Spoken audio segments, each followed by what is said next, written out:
Hello, historians, and welcome to another Purple Shirt History. Today we'll be talking about the Paper 4 for A-Level, European Option, Europe in the Interwar Years 1919 to 1939. This focuses mostly on the rise of the fascist dictators, such as Mussolini, Franco, and Hitler, and the interwar years being a period of hope and then ultimately despair, which leads to World War II. Please help your fellow history students find this video by hitting the like button and subscribing. By doing this, it pushes the channel up through the algorithm and we can all get better marks come exam time. Thank you very much. I appreciate it, and I'm sure the person finding this video because of you appreciates it as well. Now, let's get on to the content and see what happened in the interwar years between 1919 and 1939 in Europe. All right, everyone. Let's talk about fascism. This is Mussolini's Italy for paper 4. It is a long essay question, and it goes over everything from the downfall of liberal Italy up until World War II. Here is a very simple timeline to kind of break everything up for you. There is a lot of information and a lot of reading in this paper, but I want you to look at the following 5 things. The first one is the Biennio Rosso. Did I say that right? Everybody, my Italian listeners, the 2 red years after World War I, from 1919 to 1920. This is when communists are kind of at their high point in Italy. We see a lot of intimidation of rural farmers who had some land. We see politics have a more left-wing slant, and it frightens the king and the elites in Italy at the time. And this kind of is a run-up for the support of fascism in the future. So Mussolini and the black shirts, they're going to get into street fights and assault the socialists and communists, and the small business people really like that, and the big business people like that. They didn't want their property seized. So we see a genuine support of the fascists, leading them to go into government. And there's the March on Rome and all that kind of stuff, which we'll talk about later.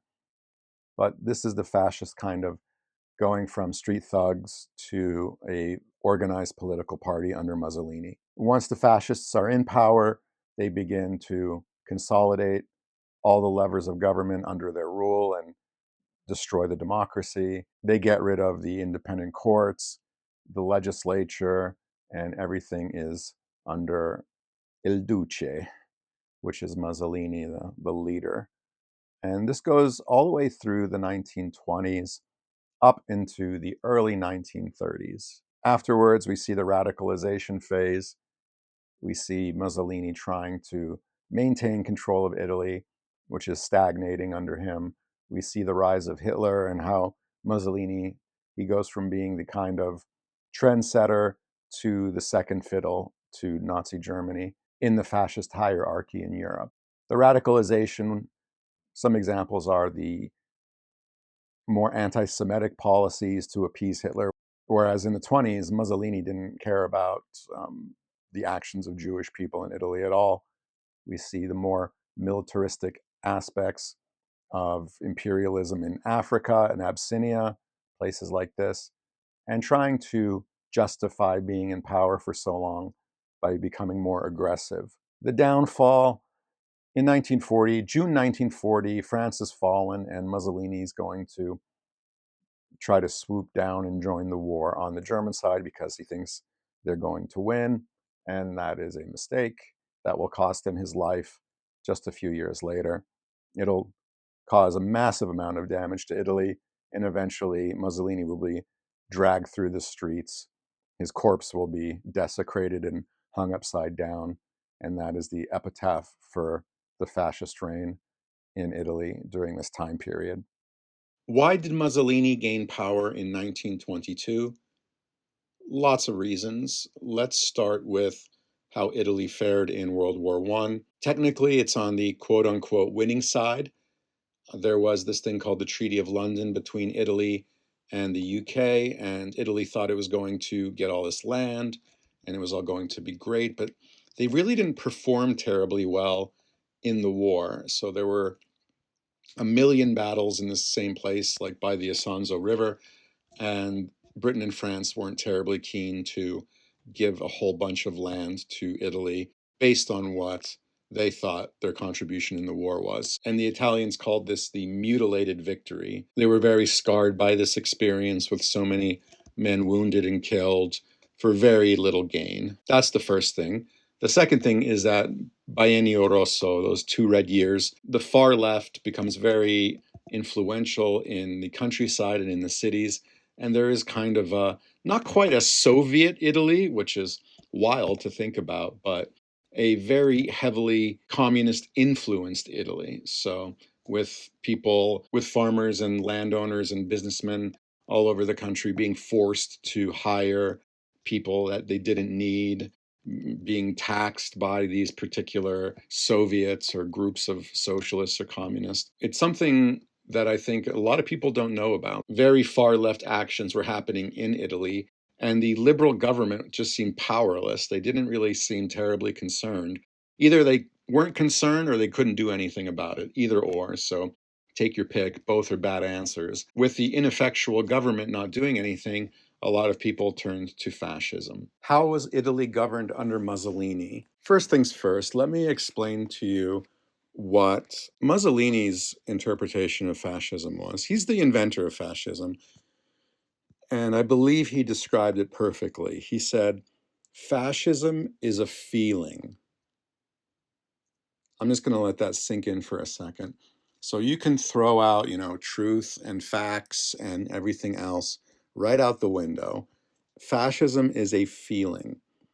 So Mussolini was very expert at whipping up the emotions of the Italian people. From the very young to the old, we see these different types of organizations spreading propaganda, trying to get that feeling instilled into everyone. So I think the youth organization is called the Balila, I believe, and it was their version of like the Hitler Youth. From very early ages, they were meant to be indoctrinated in this feeling of we're all in this together. The Italian nation is going to be like the new Roman Empire. The days when Italy was divided are long gone, and we're all going to be kind of uniformly equal. Doesn't matter if you're from the north or the south or whatever the case may be. We're going to standardize Italy in this strong, brave, patriotic type person. That's all well and good to have your feelings right and, passing the vibe check or whatever.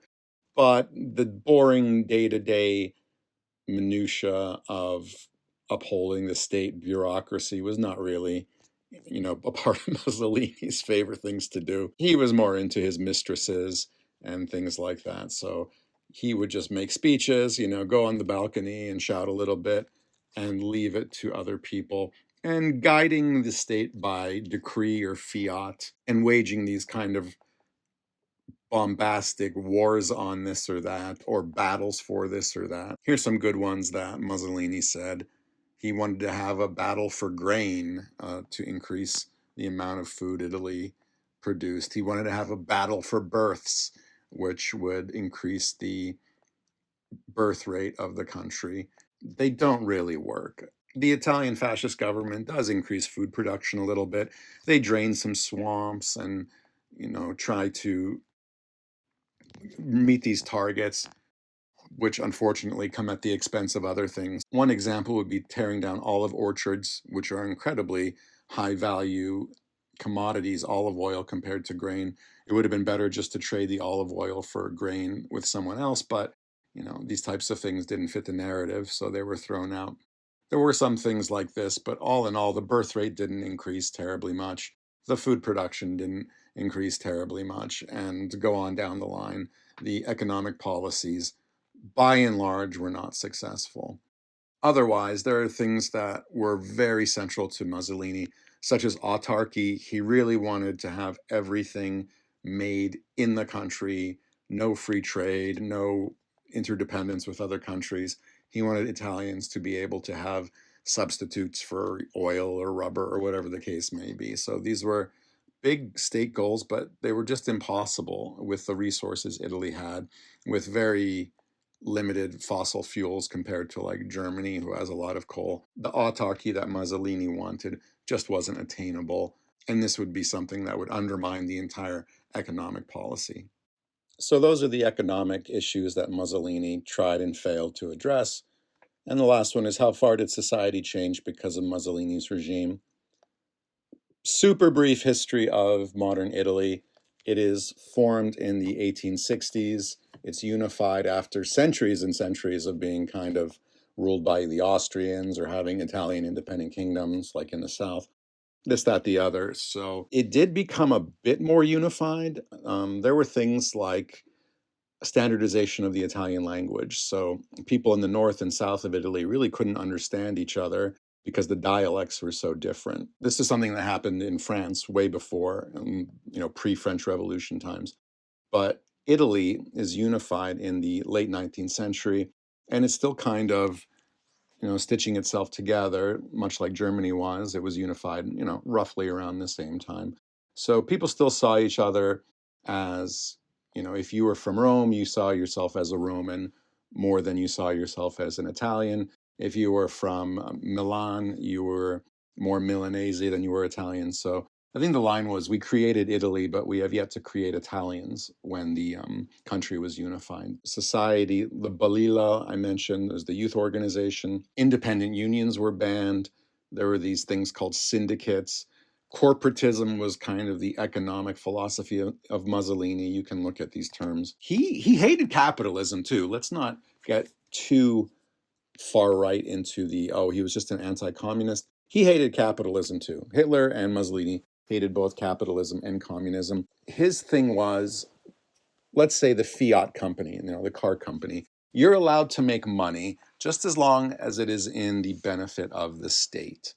So these big businessmen that wanted Mussolini to come to power to stave off that communist influence, they wanted the fascist government to allow them to make money, and the fascist government wanted them to make money, but to make the state more powerful in a sort of reciprocal relationship. Other things in society, there was a massive rollback of liberties. There was a massive rollback for the rights of women, brainwashing of children, threats to your job, livelihood, these types of things if you spoke out against the regime.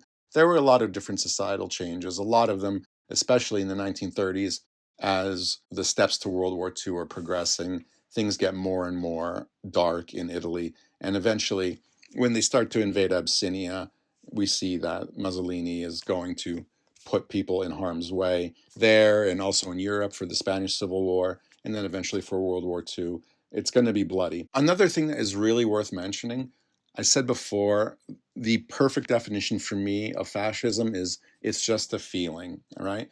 But the second critical element of fascism is violence, right? The fascists came to power by beating up communists and socialists and Democrats and things like that. So violence, the threat of violence, was central to fascism. Another thing worth looking up is the futurist movement. So people who are futurists or other people who are like proto-fascist, like D'Annunzio. There's an awesome podcast about him that I'll put in the description. He's called like the first fascist. Fascism is absolutely intertwined with violence, either the threat of violence or actual going out and beating somebody up and using truncheons or gang violence, this type of thing. We see the Italian society really be colored by this violent black shirt style of government. I went over so much in that agenda slide. I'm looking at the time and it's 14 plus minutes already. So I'm just going to add a few more details in the rest of the slides to get an idea of what you can look up for this essay. I mentioned the dissatisfaction with the peace treaty. Know the Fiume incident. So I mentioned D'Annunzio. He took over this city that was given to Yugoslavia. The Italian nationalists wanted it to be part of Italy, and it made the liberal democratic government very unpopular, even more so because they told D'Annunzio to get out of there, and it was seen as kind of betraying Italy to the international community or the League of Nations. The problems with democratic government in Italy was it wasn't stable. There weren't long periods where there were stable coalitions that got things done, so it was a big problem. Also, the franchise was pretty small in Italy at that time, meaning not a lot of people could vote. So that was an issue why a lot of people kind of felt ostracized or outside of the political machinery, the framework, and they became black shirts and supporters of Mussolini. We mentioned the appeal of fascism. It's populism. Things are not going well in Italy. Mussolini can sense that. He's a good speaker, doesn't have any real ideas about government, but he talks a good game. He tells the people what they want to hear. That's what they want. The elites. Mussolini. The thing about Mussolini was he was not an elite. He was like a school teacher. He was a soldier. We can't say that he had a lot of money or whatever. Him and Hitler were very from the lower classes and managed to get to the pinnacle of power in their respective countries. Looking at that now, it's a strange thing. So, not the richest men in the world, but they were able to ride this kind of sentiment in the country to the top of power. Reasons for Mussolini's appointment as prime minister. For these types of questions, look at the relationship between the monarchy and the democratic government. There is politicking between the various centers of power, and it allows Mussolini to become prime minister. How was Italy governed under Mussolini? His aims in government were to, as we said, to unify Italy under this fascist banner. The fasces were a bunch of sticks bundled together. It's an old Roman thing that were carried around by lictors and or the lawgivers in the Roman Empire. So it uses a lot of that imagery. It uses a lot of that restoring Italy kind of motif. So these are his aims, to make Italy a first-class power and using a mix of different methods from Italy's past and very 20th century stuff as well. So there was like this futurism movement. If you're really into Italian sports cars, Alfa Romeos and Ferraris and Lamborghinis and stuff, strangely enough, like this futurism movement was about fast cars, living life dangerously, and other things like that. Look up the futurism movement in Italy during this time period. It's very interesting. Establishment of a dictatorship, repression of opposition. Of course, Mussolini isn't going to have any dissent. We said he used the black shirts to beat up communists, and eventually those black shirts are going to beat up everybody who has anything bad to say about Mussolini. Violence, the threat of violence, losing your job, using your university place, losing your freedom, being sent to the countryside, these types of things are all in the classical dictator playbook, and they're all implemented by Mussolini in order to manufacture, support, or crush dissent. Use of propaganda, the basics, the newspapers, the print media, propaganda posters. One thing that we got to really say, this is kind of the age of the radio. So Hitler and Mussolini, they get radios, they put them in public squares, and they blast the volume so everyone can hear Mussolini's speeches. So radios are very important. They're put in the piazza, and the Italian people have to listen to the news of the day from the fascists. Aims and impact of foreign policy. If you go back to your IGCSE, you remember chapter 2 about the League of Nations. So very early in Mussolini's career, there was the Corfu incident. He bullies Greece into apologizing, even though he's the one that shelled Greece, and he gets away with it. Then in the 30s, we're going to see, in order to restore this Roman Empire in his own mind, he's going to have military action against Abyssinia, some against Somalia, Libya, these types of places. So a lot of parts of Africa, and testing the international community, which is primarily Britain and France, for Europe, trying to get the respect of Britain and France through strength and cajoling things in the League of Nations, while they're still in it, and then leaving the League of Nations. How far were Mussolini's economic policies a success? I already stated my evidence to say they weren't very successful. Here we see Mussolini was the original "let me take my shirt off" guy, way before Putin was doing this, right? He was the original leader to say, hey, let me pop my top off and cut down some grain for everybody. The corporate state. The Great Depression didn't affect Italy as much as, say, America or other countries that were really heavily dependent on international trade. It was Mussolini's goal to have autarky, meaning that Italy could produce everything by itself. So when this was the stated goal and it was implemented over a number of years, the shutdown of international trade really didn't hurt Italy as much as other countries. The economy was not great, but the shocks of international trade just being paralyzed did not hurt Italy as much as other countries. So that is something worth remembering. I mentioned before in the video, Mussolini drained the swamp. This is not some metaphorical thing.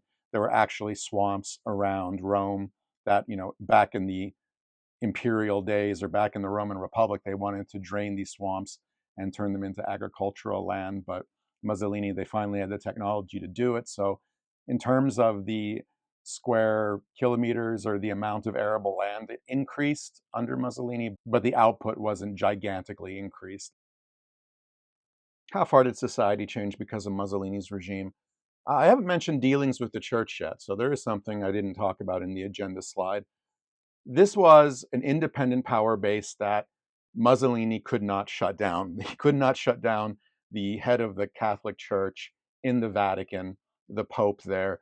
They came to an agreement about what was to be done. Independent Catholic groups like youth groups or sports clubs or things like that, those weren't to be shut down by Mussolini, and there would be an agreement of tacit support or not really actively going against the fascist government. This is a unique case for Italy that isn't really there for, I would say, Germany or Spain or the Soviet Union or any of the dictatorships in the 20th century in Europe. It's interesting to see this independent power base that can't be shut down by Mussolini and then how he tries to mitigate it. Key social policies, including education. So that's the Balilla, that's the young fascist youth organization. Education from a very young age is taught to aggrandize Mussolini as a genius and Italy as the greatest nation on earth, and et cetera, all the way down the line.